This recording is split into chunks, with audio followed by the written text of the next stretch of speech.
Chapter 10 volleyball. ઇતિહાસ.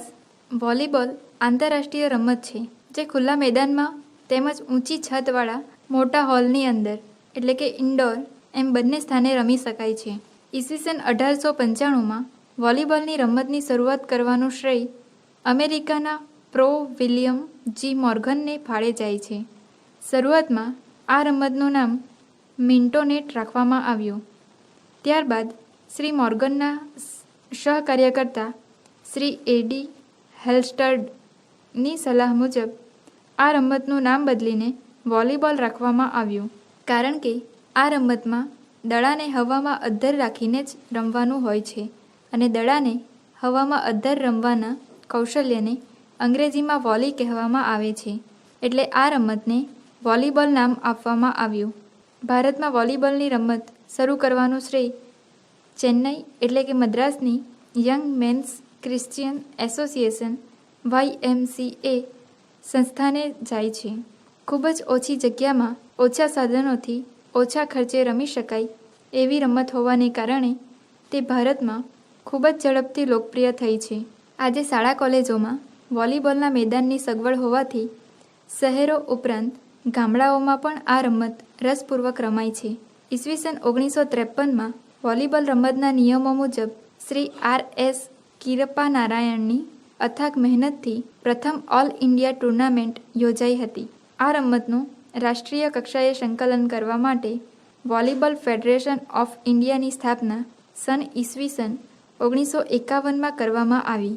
આ રમતની હરીફાઈઓ જિલ્લા, રાજ્ય, રાષ્ટ્ર અને આંતરરાષ્ટ્રીય સ્તરે યોજવામાં આવે છે. ઈસવીસન 1936માં ઓલિમ્પિક રમતોત્સવ વખતે બર્લિનમાં આ રમતનું નિદર્શન ગોઠવવામાં આવ્યું.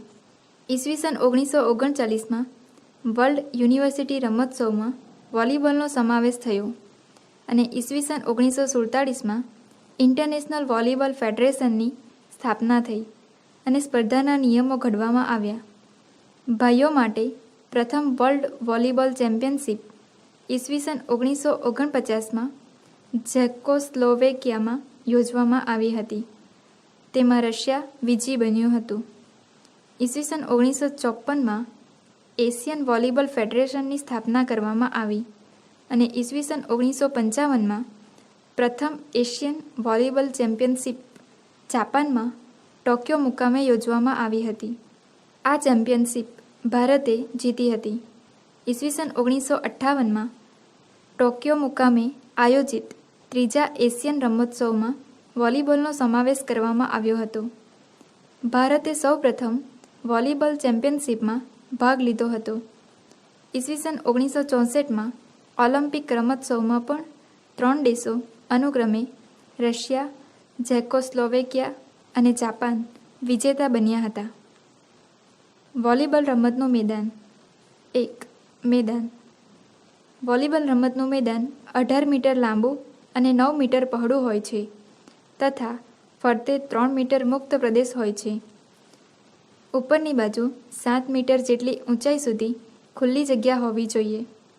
આંતરરાષ્ટ્રીય કક્ષાએ મુક્ત પ્રદેશ બાજુ રેખાથી 5 મીટર અને અંતરેખાથી 8 મીટર સુધી હોવો જોઈએ અને ઉપરનો ભાગ 12.5 મીટર ઊંચાઈ સુધી ખુલ્લો હોવો જોઈએ. મેદાનની બધી જ રેખાઓ 5 સેન્ટીમીટર પહોળી હોવી જોઈએ. 2. મધ્યરેખા. નેટની બરાબર નીચે મેદાનની મધ્યમાં 5 સેન્ટીમીટર પહોળી રેખા દોરવામાં આવે છે, જેથી મેદાનના 9 બાય 9 મીટરના 2 સરખા ભાગ થાય છે. 3. આક્રમણ રેખા. મધ્યરેખાની બંને બાજુ મધ્યરેખાથી 3 મીટર દૂર મધ્યરેખાને સમાંતર 2 આક્રમણ રેખા દોરવામાં આવે છે.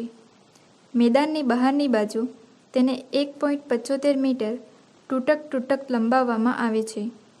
20 સેન્ટીમીટર જગ્યા છોડી 15 સેન્ટીમીટર રેખા દોરીને લંબાવવામાં આવે છે. 4. હદ રેખા.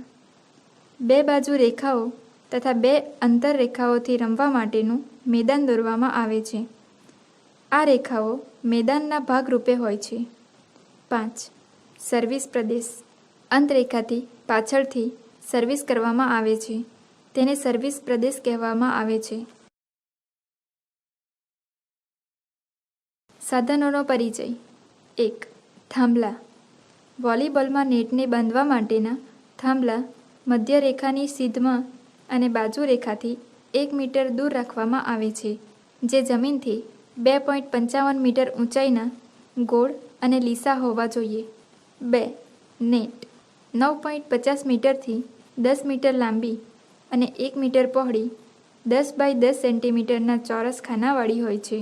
નેટની ઉપરની બાજુ 2 ગણા જાડા કેનવાસના કપડાથી 7 સેન્ટીમીટર પહોળો પટ્ટો રહે તે રીતે સીવી લેવામાં આવે છે, જેથી તેમાંથી જાડો તાર અથવા દોરડું પસાર કરી શકાય. નીચેના છેડે કેનવાસ વગર ચોરસ ખાનામાંથી પસાર થાય તેમ બંને થાંભલા સુધી દોરડું લગાવવામાં આવે છે. 3.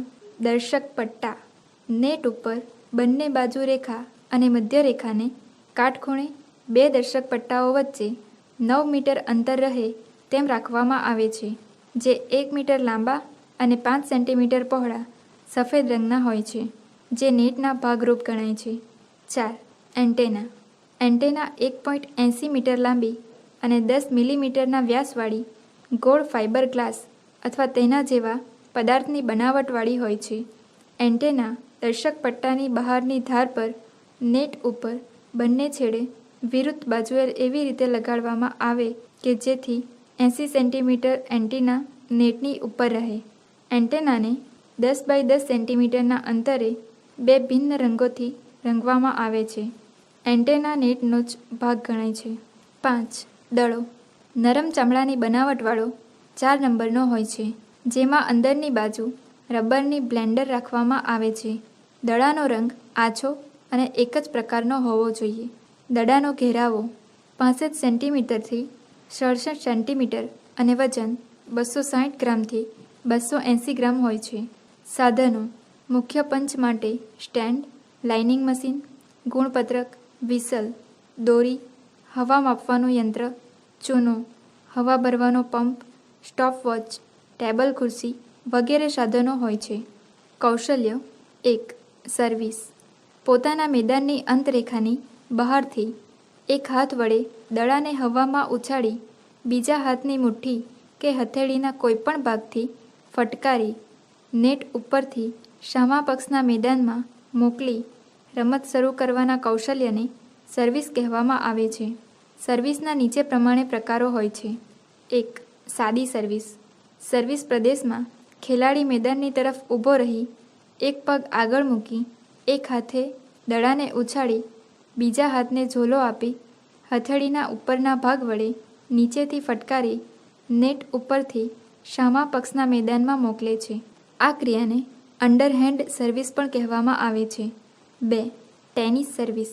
આ પ્રકારની સર્વિસમાં ખેલાડી દડાને માથા કરતાં વધારે ઊંચાઈએ ઉછાળી એક હાથને અડધો વાળીને માથા ઉપરથી પાછળ લઈ જઈ દડો નીચે આવતા તે હાથને આગળ લાવી ખુલ્લી હથેળીથી દડાને ફટકારી નેટ ઉપરથી સામા પક્ષના મેદાનમાં મોકલે છે.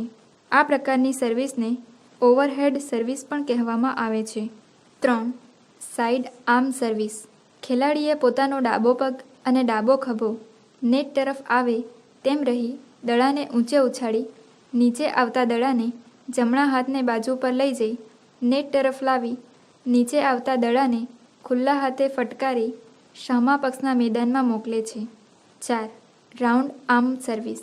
ખેલાડીએ જે હાથે સર્વિસ કરવાની હોય તેનાથી વિરુદ્ધ ખભો નેટ તરફ આવે તેમ સર્વિસ એરિયામાં ઊભા રહેવું. એક હાથ વડે દડો હવામાં માથાની ઊંચાઈ કરતાં થોડો વધારે ઊંચો ઉછાળવો.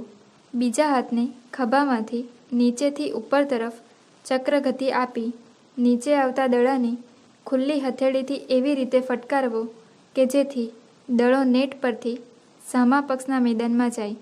આ ક્રિયાને અસરકારક બનાવવા મેદાન તરફના પગના પંજા પર સાધારણ કૂદકા સાથે ક્રિયા કરશે. પાર્સિંગ. વોલીબોલની રમતમાં સામાન્ય રીતે સામા પક્ષના મેદાનમાંથી આવેલો દડો પોતાની ટીમના ખેલાડીને દડો પાસ કરવો અથવા દડો સામા પક્ષમાં મોકલવાના કૌશલ્યને પાસિંગ કહેવામાં આવે છે. રમતમાં 2 પ્રકારે ખેલાડીને દડો પાસ કરવામાં આવે છે. 1. Underhand pass.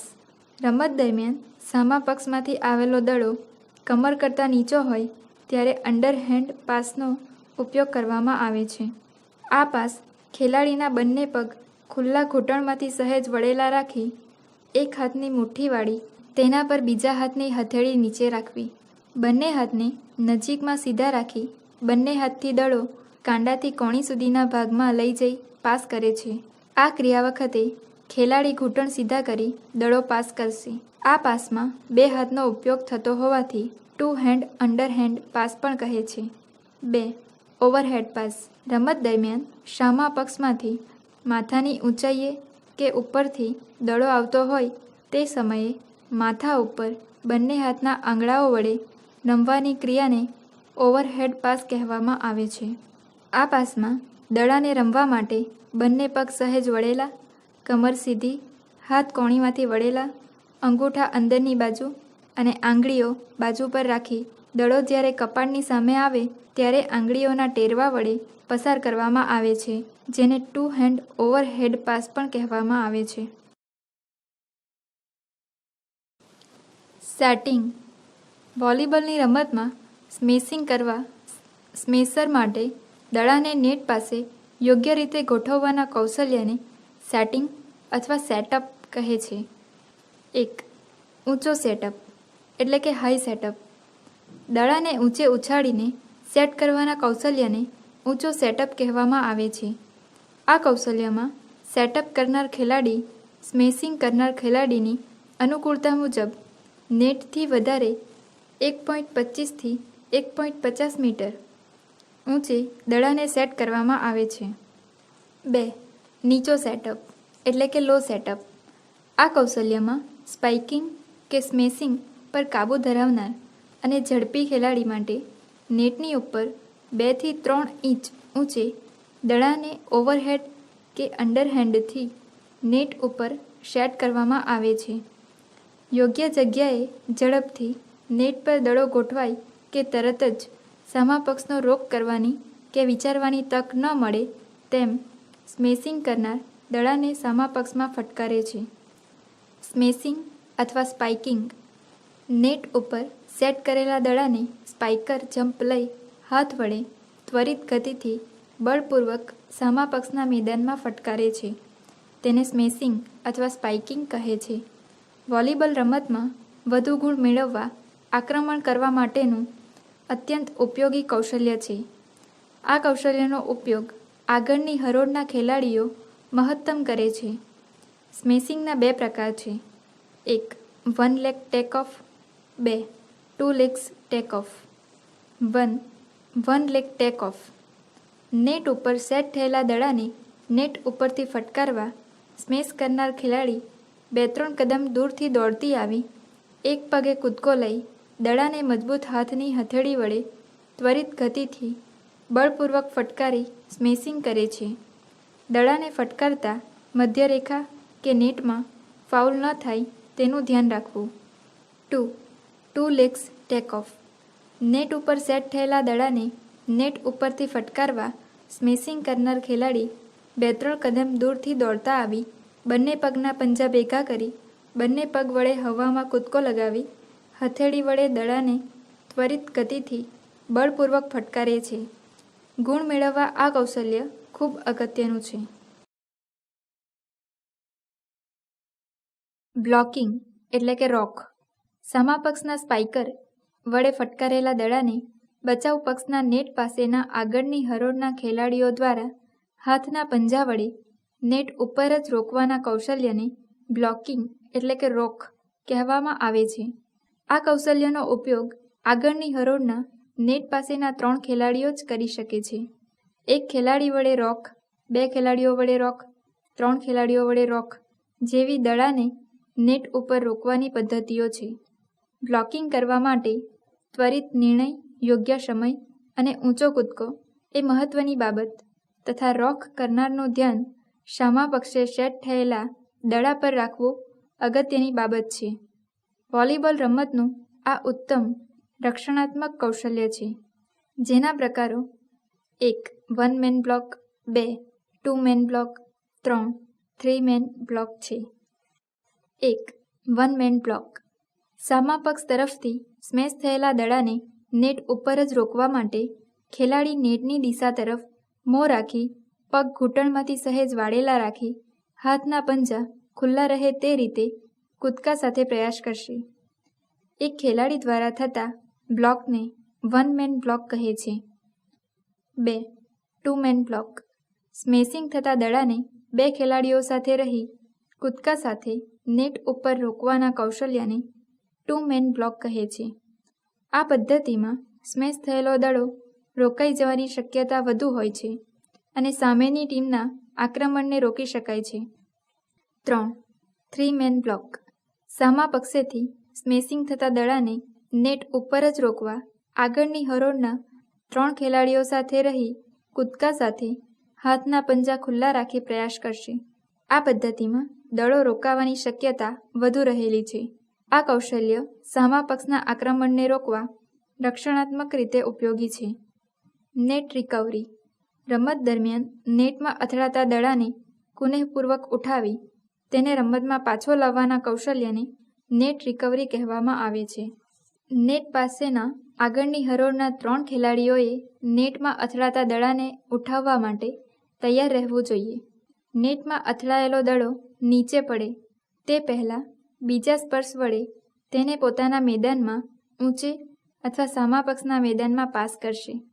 વોલીબોલ રમતના નિયમો. 1 મેદાનની લંબાઈ 18 મીટર અને પહોળાઈ 9 મીટર. મધ્ય રેખાથી આક્રમણ રેખા 3 મીટર દૂર હોય છે. 2 વોલીબોલ રમતમાં નેટની ઊંચાઈ ભાઈઓ માટે 2.43 મીટર અને બહેનો માટે 2.24 મીટર હોય છે. 3 પ્રત્યેક ટુકડીમાં કુલ 12 ખેલાડીઓ હોય છે. 6 રમનાર અને 6 અવેજી.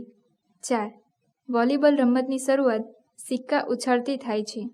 5 રાષ્ટ્રીય આંતરરાષ્ટ્રીય કક્ષાએ વોલીબોલની રમત બેસ્ટ ઓફ 5 એટલે કે 5 સેટની, જ્યારે સામાન્ય રમત 3 સેટથી રમાતી હોય છે.